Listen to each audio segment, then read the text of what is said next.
안녕하세요. 이 아침에 또 주님을 사랑하시는 마음으로 또 말씀과 기도로 일주일을 열고자 하시는 마음으로 함께 해주신 우리 성도 여러분 진심으로 환영합니다. 이 아침에 저희가 창세기 37장의 말씀으로 함께 은혜를 좀 나누겠습니다. 잠깐 기도하시고 은혜를 나누도록 하겠습니다. 기도하겠습니다. 우리를 사랑하시는 거룩하신 아버지 하나님, 오늘 저희에게 은혜를 주셔서 주님의 말씀으로 일주일을 열 수 있도록 인도하시니 감사합니다. 오늘은 창세기 37장의 말씀을 제가 잠시 읽도록 하겠습니다. 몇 구절이지만 그 속에서 우리에게 주시고자 하시는 귀한 은혜를 허락하시고 또 저희가 일주일을 살아가는데 지침이 될 수 있도록 도와주시옵소서. 이 시간도 저희와 함께 해주시기를 예수님의 이름으로 기도드리옵나이다. 아멘. 지난번에 저희가 에서의 족보를 다뤘었고요. 에서의 족보 후에 에돔 족속의 족보가 조금 나오긴 하는데요. 그 부분은 제가 좀 생략하고 오늘부터 창세기 37장, 이제 야곱의 이야기, 하나님 백성의 이야기를 좀 함께 읽도록 하겠습니다. 창세기 37장 1절의 말씀을 제가 좀 읽어보도록 하겠습니다.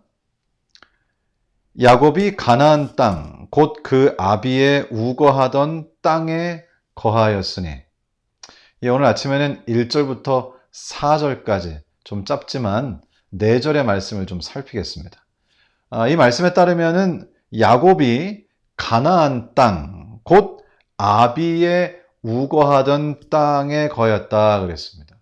이제 야곱의 아버지였던 이삭이 잠들고 야곱이 정말 가장이 되어서 야곱이 이제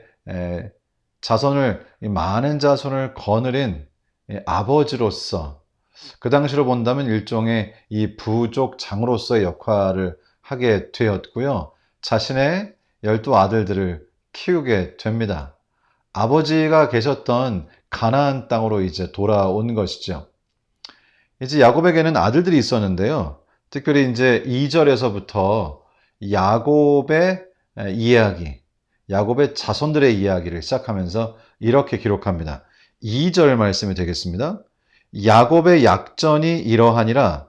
요셉이 17세의 소년으로서 그 형제와 함께 양을 칠 때에 그 아비의 첫 비라와 실바의 아들들로 더불어 함께 하였더니 그가 그들의 과실을 아비에게 고하더라. 여기 보니까 요셉이 17세였다고 했는데요. 야곱이 요셉을 낳은 것은 91세입니다. 그러니까 91세에서 17년이 지나게 되면 108세가 되는 것이죠.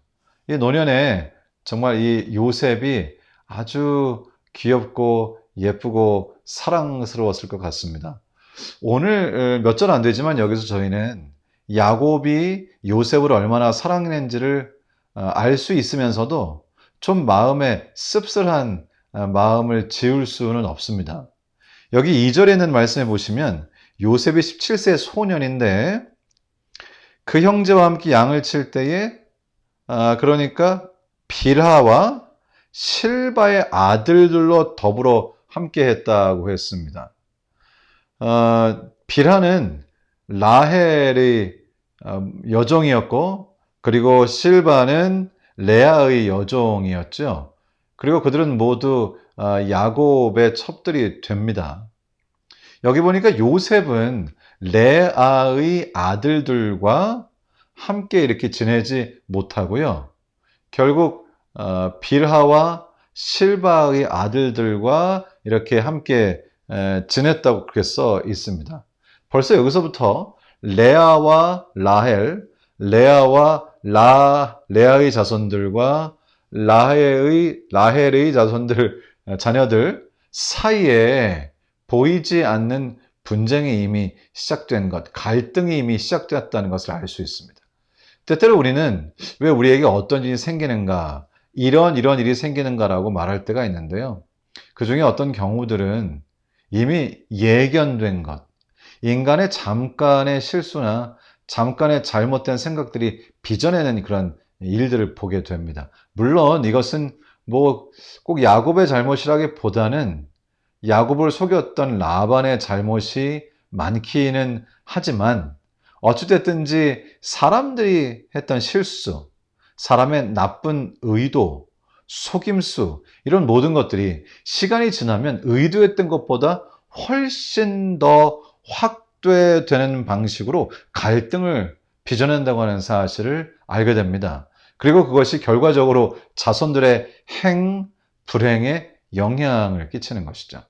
저희도 매일을 살면서 우리가 하는 선택들, 또 내가 하는 말들, 이것들을 우리 주님께서 주시는 귀한 말씀과 그분의 인도하심에 맡겨야 하는데 성령 하나님의 음성을 듣고 그 음성에 따라서 우리가 움직이는 것이 좋겠습니다. 왜냐하면 그것이 우리의 매일의 삶에서 어떤 영향을 끼칠 것인지, 나중에 장기적으로 어떤 결과가 생길 것인지를 알 수 없기 때문인 것이죠. 그래서 우리는 예수 그리스도의 이름으로 구원받은 하나님의 백성으로 살아가지만은 우리가 사는 매일의 삶에서 선하게 예수 그리스도의 발자취를 따라서 살아야겠습니다. 생각보다 우리가 하는 말, 우리의 행동, 우리의 선택과 결정은 참으로 장기간, 긴 기간 동안 많은 사람들에게 영향을 끼치게 된다는 것이죠. 사실 이것은 야곱이 만들어낸 부분도 있어요. 라헬과 레아 사이의 어떤 갈등, 그 자녀들 사이의 갈등으로도 해석할 수 있지만은, 그러나 뒤에 보시면 야곱이 이 부분에 있어서 문제의 원인을 제공하는 모습들을 저희가 보게 됩니다. 여기 보시면 일단 2절 말씀해 보시면 2절에 요셉이 어떤 아이였는지를 알 수 있는 부분이 있습니다. 2절의 맨 끝에 부분에 보시면은 그가 그들의 과실을 아비에게 고하더라. 물론 요셉은 올곧은 아이이고 또 아버지께 사랑을 많이 받으니까 이 자존감이 굉장히 높았던 아들 같지요. 그리고 모든 것을 하나님의 뜻대로 아버지께 순종하는 그런 방향으로 하기를 원했던 것 같습니다. 그리고 삶에 있어서의 표준도 높았던 것 같아요. 그러니까 다른 형제들이, 특별히 빌하와 실바의 자녀들이 하는 잘못된 행동들을 아버지께 말함으로 좋은 방향으로 교정되기를 원했던 것이죠. 그러나 이제 물론 이렇게 하는 행위를 고자질이라고 하는 그런 말로 표현하기도 하죠. 양면성이 있는 것입니다. 그래서 결국 이러한 요셉의 성품이 사실 좀 갈등의 여지를 만들 수도 있는 것은 사실이었습니다. 그러나 또 한면으로 보면 굉장히 정직하고 올곧고 도덕적이고 하나님의 뜻대로 살려는 그런 아이였구나 하는 것을 저희가 알 수 있는 것이죠. 이런 상황에서 안타깝게도 아버지는 이러한 갈등을 더 악화시키는 방향으로 행동하기 시작합니다. 자, 3절에 보시면 이렇게 기록되어 있습니다. 요셉은 노년에 얻은 아들이므로, 아까 말씀드린 것처럼 91세에 낳은 아들이니까 얼마나 이쁘고 소중하겠습니까? 이스라엘이 여러 아들보다 그를 깊이 사랑하여 위하여 채색옷을 지었더니, 야곱이 요셉을 너무 사랑한 나머지 요셉을 위해서 채색옷을 지어 입힙니다. 여기 채색옷이라고 표현된 것은 사실 단순히 색깔이 좀 여러 색이다 그런 뜻이 아니고요. 실제로 그 당시에 예를 들어서 노동 현장이 있다면 다른 모든 노동자들은 단색 옷을 입지만 대장, 그들에게 일을 시키는 사람은 옷 색깔이 2가지 이상으로 된 그런 옷을 입었다고 합니다. 그리고 또 어떤 성경 번역에는 이것을 옷 자락이 저 발목까지 닿고 또 이 팔 소매도 길어서 다른 옷과는 좀 다른 디자인이었던 것을 암시하는 것을 표시한 번역도 있습니다.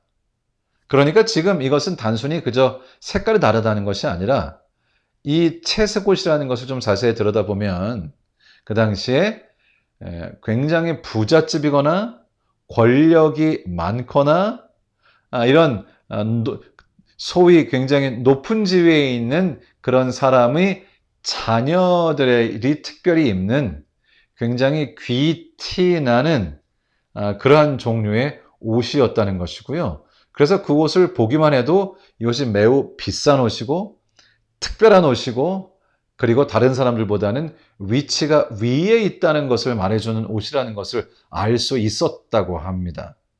그러니까 사실 레아의 아들들의 입장에서는 더 어린 다른 모든 형제들의 입장에서는 더 어린 자녀임에도 불구하고 야곱이 더 사랑하는 아내의 자녀이기 때문에 결국 모든 상속권을 그 요셉에게 모든 것을 요셉에게 상속하는 것이 아닌가라고 하는 생각이 들면서 이런 행동을 통해서 이 야곱의 다른 아들들이 마음의 상처를 많이 받게 된 것입니다.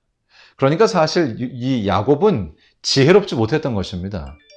나름대로 자신의 아들을 사랑하기 때문에 자신의 아들을 사랑하는 마음으로 한 행동이지만은 정말로 아들을 위해서 한 행동이라고 볼 수 있지만은 그것은 아들을 위해서 한 행동이 아니었던 것이죠. 저희도 사실 아이들 키우면서 정말 공정하게 하는 게 어렵습니다. 그러나 오늘 이 말씀을 통해서 이 소위 편애하는 것이 얼마나 치명적인가 하는 것을 알 수 있습니다. 그리고 결국은 다 마찬가지인 것 같습니다. 가정에서나 그리고 교회에서나 결국은 누군가 한쪽으로 어떤 특정한 사람들만을 편애하는 것이죠. 더 좋아하는 것이죠. 사실 이것은 이제 목회자나 이렇게 또 교회 지도자들에게 있어서 매우 중요한 요소라고 생각이 듭니다. 가정에서나 교회에서나 이렇게 편애라고 하는 것은 편애하는 것은 그 구성원 간의 갈등을 일으키는 거죠, 사실. 두 사람이 혹은 두 자녀가 잘 지내다가도 한 아이를 더 사랑하는 모습을 보이면 금방 사이가 안 좋아질 수도 있죠. 교회에서도 마찬가지인 것 같습니다. 우리가 예수 그리스도의 사랑으로 누구나 다 사랑하고 또 누구나 다 받고 또 서로가 서로를 보듬고 그렇게 하는 것을 통해서 누구든지 교회에서 사랑받고 있다고 하는 것을 느낄 수 있게 할 수 있다면 얼마나 좋을까? 그것이 우리 주님께서 원하시는 것이라고 믿습니다. 이제 이렇게 되니까 여기 4절 이런 말씀이 있습니다. 그 형들이 아비가 형제들보다 그를 사랑함을 보고 그를 미워하여 그에게 언사가 불평하였더라.